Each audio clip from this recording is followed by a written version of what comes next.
me, April Watts, hanging out at the Richkat Mobile Cigar Lounge. Here with me today is my girl, Monique Jones. How are you? I'm good, April. Good to see you. It's been good a while. to see you. It's been a long time, girl. It has. It's been a couple of years. But you're still looking good. And so are you. So we're here today in this beautiful cigar lounge to talk about cigars. Yes, my favorite thing. I love them. I'm kind of ingrained myself into the industry, and Richkat is also there. They're a great cigar mobile lounge, and they offer their own cigars as well. So you get the cigar lounge effect, and you also get your own cigars. And he's got a great blend. I love Nicaraguan cigars, and he has an awesome blend. When did you become affiliated with the Richkat Lifestyle? Ooh, I've been in the Richkat Lifestyle. It's almost 2 years now. So I first met Waleed. He's part of our cigar group, which is the Good Time Gang, which is a cigar club, which is across the United States, about 48 different states that we're in and overseas. Okay. But Waleed, he was the first one to buy as many shots. So you either buy shots or you buy cigars. What is a shot? Break it down, because I'm a novice. Bourbon, tequila, whatever you want to drink. Okay. And that's to become the initiation. So to get initiated, you have to buy so many shots. Waleed was the number one person out of all our groups that bought 45 shots. Right, for 45 people. Who drank? Oh, so I was about to say, I know he didn't drink 45 shots. No, he didn't drink 45, but there was 45 people there at the time, and you have to buy it for however many members are there. And so he bought 45 shots. So he was the number one. Oh, so Richkat really is rich. Richkat. Like, he rich. And so I'm like, who is this guy? He was walking around with the Richkat shirt on. He was handing out cigars, and we're like, whoa, okay, 45 shots. Yeah, okay. He's in. That's how I came in contact with the Richkat Lifestyle, and that was prior to him building this beautiful mobile stream, Airstream. The Airstream was a year after. Okay, so that's how you became introduced to the lifestyle. Correct. Why are you still a part almost 2 years later? Because, sometimes you meet people in your life that are just good, genuine people. And so I stayed involved in the lifestyle because they included me in it. Let's start there. They would be like, hey, Monique, can you come over? Can you enjoy the lifestyle that we're doing? And I'm like, what is this Richkat Lifestyle? I came over one day, and they have a beautiful lounge inside their house. Yes, that lounge is laid. Yeah, and even better, Leslie's side was her female side. The female side is so cute. It is so sassy. I love it. Yes. So I'm sitting here like, okay, this is about a real lifestyle. They're not just walking around going, hey, I'm Richkat. No, they're living it. They're living it. So I said, well, how can I be a part of it and be just, learn different things from him? And me and Waleed used to sit around and just talk about the brand and cigars and how they went about getting it and where they traveled to. And so I said, yeah, I want to be a part of that lifestyle. So I've kind of just been here anytime they have something and try to support them. Because of course it's all cute to come around a person that has a business, but are you paying for the stuff that you need to do? And if that's not any more than people that can't, social media, putting it out on your Facebook, just letting other people know that the Richkat Lifestyle is here, and this is a great thing to be a part of. So. I love it. Now, Monique, you said first of all they included me, and I want to double back to being a woman that is a part of a cigar lifestyle, because usually when you think of cigars, you associate it with being a masculine pastime. Correct. Do you notice any challenges being a woman that is a part of this lifestyle? So, as far as a woman in any lifestyle, it's a challenge, right?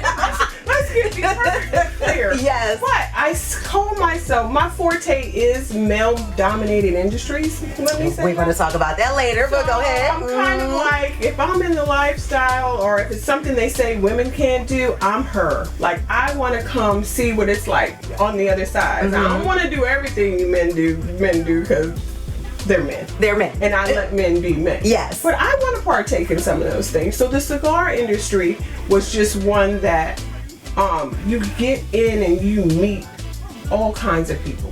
Very diversified. The only thing I say about a woman from her perspective, and like you said, being in the industry as a woman, is you need to know what you're talking about. You need to study, have conversations, learn from people who have been smoking for a while, and definitely take all that information. And that way, when you come into a lounge or you come into a space which is surrounded by men, they're going to try you. Mm-hmm. Like, is that a cutter? Do you have a lighter? You know, simple things. And that they do to other men. But for a woman, it's like, oh, I'll cut that for you, darling. No, I'm good. I'm gonna show you. I got this. I got this. What kind of cutter do you have? Do you like yours punched? Do you like a V cut? Do you like a straight edge? Straight edge. And they're looking at you like, what? Did you just say a straight edge? Yeah. Like, oh. Like, I pay attention. And for a woman, we have to do our due diligence a little bit more than like with anything, with being a woman, with being an African American, whatever. Yeah. So it was just something I kind of took a stride, and I came into the industry, and then you know, I'm even working at a cigar lounge now. So. What's the name of the cigar lounge? Cigar Palace, which is located in Alexandria, Virginia, and it's woman owned. Which makes it even better than anything else because she's been in that spot for 30 years. So everybody comes out there. And it's just a good thing to see and learn from a woman who's been in the industry. So Cigar Palace is really good. This is so interesting to me. It is. It's so I need you to break it down for me. Okay. What is it like as a woman, a day in the life in the cigar shop or the lounge? Take your pick. A whole day in the life. Let's do a day in the life that's saying I came to Richkat Mobile Lounge. How about that? Yes, let's do it. So even in day in the life, Richkat Mobile Lounge, you come here first and foremost. There's beautiful outside. Yesterday was gorgeous. Yes. And there's just times where you're like, I don't want to sit in a lounge. And during the summertime, one thing you'll find is a lot of people don't sit inside. They come outside. So having this Richkat Lounge is amazing because we have the opportunity to sit inside the beautiful lounge. You got the chairs, we got the ashtrays, bar, everything is here. But don't forget the humidor because that's important. Humidors are important because I need to smoke. And so one of the things when you come into a lounge is, hey, what am I smoking? Right. Richkat offers several cigars. So they offer a Connecticut, which is a lighter brand for those that don't smoke. And then there's Maduro. So when you say, okay, and the Maduros are darker. Okay. So what a darker smoke, why would I want a darker smoke? Well, it's all about the leaf. It's all about where it comes from. It can come from Nicaragua, it can come from Dominican, it can come from Ecuadorian. And one thing you have to learn as a female smoker and any smoker is, what do I like? So do you like wine? I love wine. Okay. So do you like a dry or do you like a sweet? I like dry. I can't stand sweet wine. Okay. Here we go with the cigar roll. So the easiest way to make it paired is, and even if I was to say, hey, do I want a Connecticut Richkat or do I want a Maduro, it's kind of on your palate. Okay. Everything works for your palate. So easier for me to explain it to women is, if you like a Moscato, you're going to go with a mild cigar. You're going to go with a flavored cigar. Why? Because you like those flavors, the sweetnesses that draw out of the certain cigars, which would be like the Richkat Connecticut. Okay. You say you're a dry, but guess what? Right here in this ashtray, I have a Maduro. Which is more of a drier? Which is more of a, not necessarily drier, but it has more flavor profiles. Okay. Which, for us, we're going to have to say, how do I want to, if you're a dry, can you drink a sweet? I can drink a sweet, but I prefer a Cabernet. Okay. Like a medium body Cabernet. I can get to the Malbec and all of that, but I really like, if someone offers me Moscato, I'm like, don't offer me Kool-Aid. I don't want that. and so we'll say for a Kool-Aid cigar, we'll say a Groovy Blue, which you'll hear women smoke, which is a great one. Okay. But what I heard you say was a medium body. Yes. Medium body cigar. Here you Boom. go. Okay. So when you're even pairing cigars, you may want something that doesn't overpower the cigar. So you may go for a Moscato, or we don't drink kind of Moscatos and wines when we right, smoke we don't cigars. Right. As for an example, just so you understand where you would be at, you would kind of pick up a medium body cigar, which would be here. It takes me anywhere from a medium to a full body. Okay. Is this cigar. And that is how you'll look at your cigars when you're picking. For a female, I'm going to tell you, start flavored. Just start flavored. Get something that's light or very mild. Okay. In order for you to see if you like it. A lot of people do not, when they first start, and don't like the taste.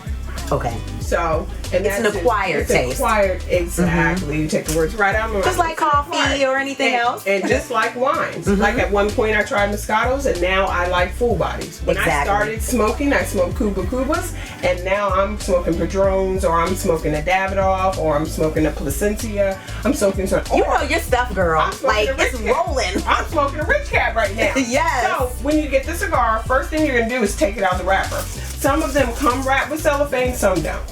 Me, I keep it in here, and the first thing I want to do is I want to, and not everybody does this, but for me, I have a hard time deciphering notes in a cigar, so I'll smell it.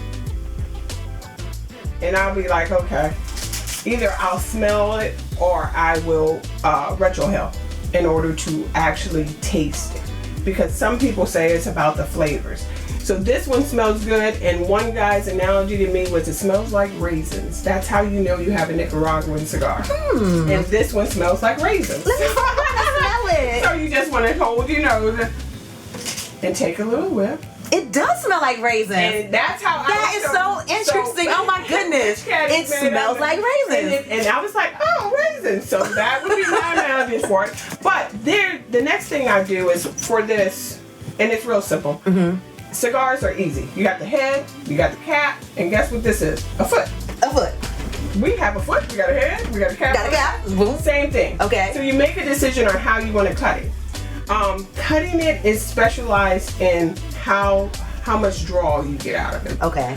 So when I say draw, is how easy it is to pull, to taste the flavors in the flavor profiles in your mouth. Me, I carry everything with me in my trusty dusty bag. Oh, look at it. It's cute. Us being women, we get the luxury of having cute things. We don't have to have the big black bags. Yes. So I found, actually, one of my girlfriends, we have a company called the Leaf Angels that we work together. And she, Michelle found this for me online. It's cute. And so it was cute, but guess what? When I zipped it open, it gave me all of the stuff, Bovita packs to keep your cigars fresh, and it gave me a lighter and anything that I wanted in here. So I keep that, my money, and all of my essentials in here. So I'm going to cut this real quick, just so that you can see.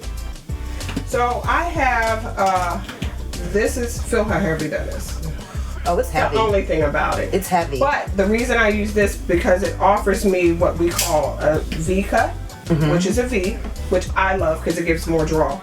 And then there's straight cut, which is what a lot of men will use. They'll use a straight cut or they'll use a punch. And just so you know what a punch is, she's like, what is all this stuff? Yeah, I'm sitting up here like, girl, break it down. That's what I need. Break it down. I need you. I'm a sponge. I'm absorbing it. Well, as long as you're taking this in, I'm taking it in. Let's go. So they consider this a torpedo style. Why? Because it looks like a torpedo. It's very simple. So a punch, which is where you just punch down on it and turn it. Of course, you can't do it with this. Right. So that leaves that punch out. I only have a choice to either straight cut it, which is kind of straight cut the edge, or I can V cut it. I can flip it over.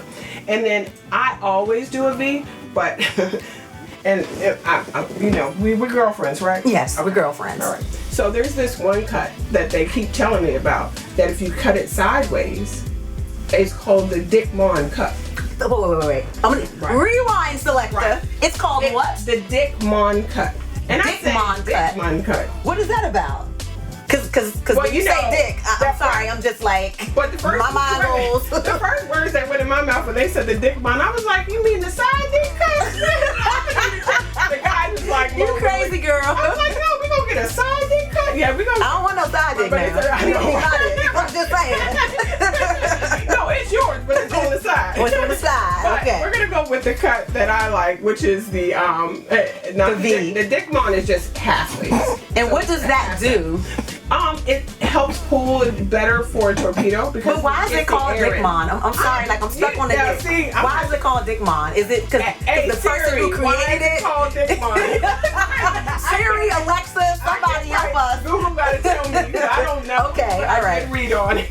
All right. So I'm gonna take you into the V cut. So if you see it, all you're doing, it's already got the block. It's already there. Yeah, I'm not doing anything. You see how I'm just sticking it in there? And all I got to do is push. It does the work for me. And look at that. They call it a V. Right. Men like it because they say it's a DV. Take it to men. One thing you got to learn about being in the industry is you got to take the jokes. Well, honey, because you're going to get them. I'm in the radio business, so you already know. I'm used to being around all men, so I got you on that. So here, so we just did what's called a V cut. Okay. Pretty much, and it's just that simple. You take it, you put the ashes out, ashes are done, your stick is ready to go. I do what's called a dry pull. Nothing's coming out, nothing's lit. But as I pull it, I guess what I'm tasting raisins again. You taste it. Okay. One thing I also want to know is how it's packed. So when they roll it, because most of them are handmade and hand rolled, as this is, you want to know, is it pulling through? And once I light it, am I going to be able to actually smoke it? Right. Sometimes you get them and it's so hard that you like, suction. I'm done with you, girl. I'm done. I'm done with you. You're like, yeah. Okay, yeah. So sometimes it gets a little more difficult for you. So you're you're gonna have to be like, wait a minute, I'm working way too hard on this. So this one is a great cut, and I'm gonna light it for you real quick if you don't mind me. No, fire up. Cool, real quick. So take my lighter. I also, once I dry cut it, come on now, you're gonna work for me? Yes. I toast the foot, and people are gonna go, why are you toasting the foot? You toast the foot so it's also easier to burn. What you want is an actual good burn around, and actually Richkat cigars burn very well, which means the ash stays compacted, and as it goes, you'll just see it. It's a nice even burn. Nicely all the way across. So I will toast it, and you don't have to get your lighter too close. So you get people that get it on, you don't. This lighter has so much flame. You see how far back I am? That it is actually doing it. And you want to turn. I get guys all the time to be like, I smoke forever. I'll cut and light their cigar, put it to their face, and they'll just keep it there, just sitting there. And I'm like, you've never smoked in your life. Because I'm going to need you to turn that cigar, babe. And they're like, turn it? Yeah, so it burns evenly. So, as you can see what I did? So now, when I start my cigar, it's automatically going to burn for me. Nifty. I like that. Now, one thing I taught my girlfriend the other day is that she had one that wasn't pulling well. I want you to see that smoke comes out of two ends. And if it's not, there's a problem. Smoke come here. Smoke come there. And you see the smoke coming out. Interesting. Okay. So there you have it. Women can be in this industry and know exactly what they're doing and exactly what they're talking about. Monique Jones, you are thebomb.com, boo. Oh, you're so sweet. So, Mo Girl, we are just having this girl talk, vibing. Girl. I had to light the candles, okay? It's off. You got me smelling good. It's smelling good in here. Yes, honey. So look, you had an interesting journey into the cigar life, and it started with your initial business as a party promoter. Can you quickly trace your journey for me? All right. Well, quickly, I started as a party promoter in Baltimore. Spent about 10 to 12 years there. Started with different promoters, ended up with my own company, DMD Experience, where I had parties and we did rocked it. Matter of fact, I met you. Yes, one of the best rooftop parties ever. So did that and then ended up bartending. One day for my friend Steve, he needed a bartender, came out, bartended for him, and my girlfriend bartended all the time. But I was like, I bartended, and then ended up moving to Baltimore, moving up to the Largo area, DC, Virginia area, and I was like, okay, cigars. Ended up starting to smoke.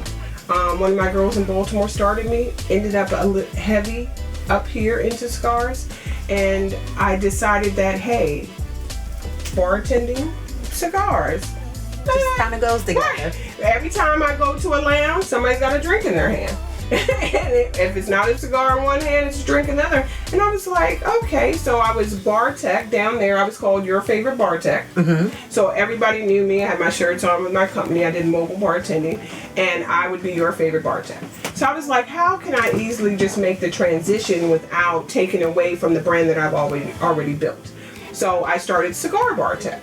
I like it. And so now I'm a cigar bar tech. And people are like, what's bar tech? Well, if you Google it, it's some movie equipment that they use. But it actually stands for bar technician. Because I tell people all the time, I am a bar technician, I am not a mixologist. And there is a difference when you get to hire. Mixologist does exactly what you say, mix. I actually bartend, and I do the technical side of it, which is how you set up your bar, how you break down your bar. I teach it. I actually hold classes. So basically you say, I know what I'm doing. I know what I'm doing. So okay. I went into cigars, I brought that in, and here we are with Cigar Bar Technician. I go out all the time to different events and venues, and I partner with different companies and bring the cigar experience. How do we find you on social media? So you can find me on Cigar Bar Technician, Your Favorite Bar Tech, and Mojo Lady. So I'm known as the Mojo, and how do you get your mojo back? So that was my original page. So they can find me on any of those forums. They're all linked together, and if they want to get in touch, do an event, have me come out. I do cutting, lighting, pairings, all of the above. Okay, Miss Cigar Bar Tech, we're about to put you to the test right now. Oh, Lord. Off the dome, quickly, I need you to give me one cigar liquor pairing that will just be out of this world. Ooh. So a great cigar liquor pairing that I love would be a 1926 Padron, which is delish. And I actually like the Connecticut wrapper. And I'm gonna go, I'm gonna give you two, because one of the good things about cigars and the Connecticut wrapper is getting a coffee. Okay. First thing in the morning, you get your good, especially a Cuban coffee, and 1926 Padron, you're in heaven. You want to throw a little Cinnabon art flavoring in there, you're good. But excellent great pairing. But I love Woodford Reserve. Okay. So a Woodford Reserve would even pair very well with a Richkat. So of course you can get the Richkat because it has that Nicaraguan blend in there. It's got those flavors in there, and the oats and the earthiness, and it's just a good cigar. And I would pair those both together. So speaking of blending, you can't go wrong with Cigar Bar Tech and Richkat. Win-win. That's what I'm talking about. Thank you so much. I've sat in, even lounges with old white men, and they'd be old art friends, and they'd be like, but I see something for you right now. I see it. You see what you see? I see an educational piece, because right now with COVID-19, people are taking classes out the wazoo. People are staying in the house, but they want to learn. Right. You can do some like cigar educational classes, like workshops. For women, and be like, look, honey, let me tell you, this is how you do this. Like, I don't even smoke, but I like to know things. Oh yeah. Like, I would pay for your class. Awesome. I would something to think about. Well, no, I've taught a couple of classes. I actually am a tips trainer, so I teach naturally. I'm a trainer in my IT world field, so naturally I'm teaching it. Because you know your shit. Yeah, but when it comes to cigars, I'm like, I'm good with it, and especially for females, because when you're out at a table at any different venues and you're just doing an event, everybody that usually comes up to your table, they're novice. They don't know. They have no idea what. I can give them garb, and they'd be like, this is a good smoke, and I'll be like, no, it's not.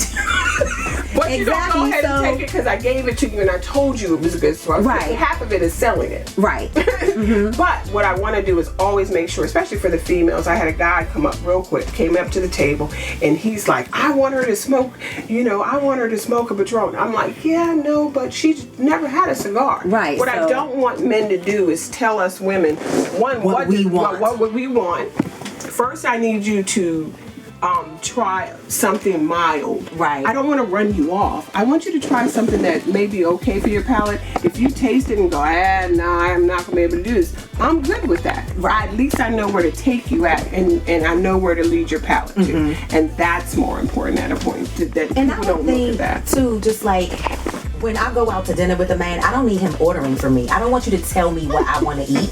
I know Sometimes you get that man be like, we eating steak with the lobster and what's the name and all this and the tower. I'll be like, okay, man.